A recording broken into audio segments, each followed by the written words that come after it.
আমারে একদিন তোমার খুব কইরা মনে হইব।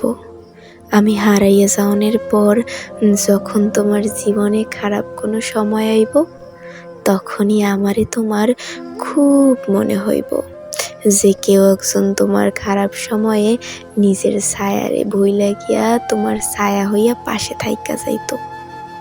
কাগজে কলমে তুমি অন্য কারো হয়ে যাওয়ার পর তোমার হওয়া মানুষটা যখন তোমার রূপ সৌন্দর্যে কত শতদিন ডুব দিয়া তোমার উপরে আগ্রহ হারাইয়ে ফেলাইব, তখন আমারে তোমার খুব মনে হইব যে কেউ একজন তোমারে সচক্ষে না দেখা শুধু ভিতরে পুইসা ভালোবাসি ভালোবাসি বইলা পাগল হইয়া যাইতো।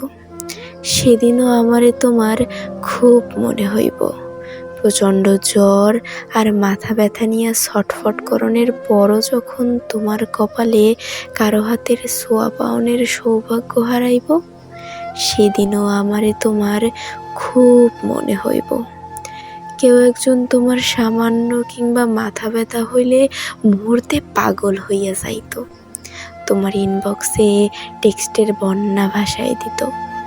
একই ছাদের নিচে কত শত বছর পার কইরা দেওয়ানের পরও যখন নির্ঘুম চোখ নিয়ে দেখবা পাশের মানুষটা দিব্যি নাকটাই ঘুমাইতেছে, সেদিন আমারে তোমার খুব মনে হইব। কেউ একজন তোমার ঘুম না আসাতে মুহূর্তে নিজের ভিতর কত গল্প আবিষ্কার কইরা তোমার এই গল্প শোনাইয়া ঘুম পাড়াই দিত।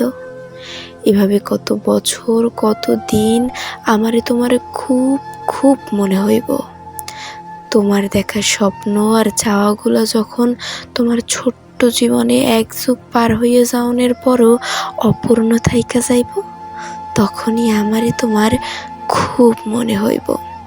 ততদিন তোমার সব হারাই যাইব, তোমার থাকার বলতে শুধু বুক ভর্তি কিছু দীর্ঘশ্বাস আর এক জীবন আফসোসই তোমার থাইকা যাইব।